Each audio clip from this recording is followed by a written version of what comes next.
ঢাকা ১৭ আসনের আলোচিত রাজনৈতিক ব্যক্তিত্ব ও বিশিষ্ট সমাজসেবক আজ সন্ধ্যা ৬টা ১০ মিনিটের ফ্লাইটে ঢাকা ত্যাগ করেছেন। এ সময় তার সহধর্মিণীও তার সঙ্গে ছিলেন।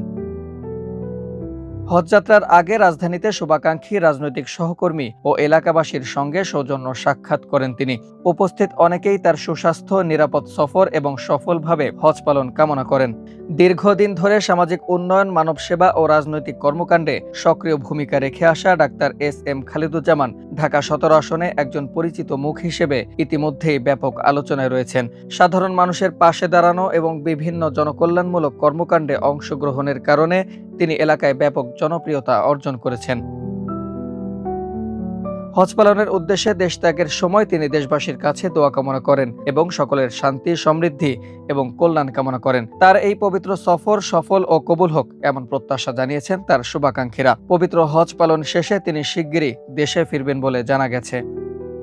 আবু সালেম মোহাম্মদ সাব্বির, প্রজন্ম ২৪।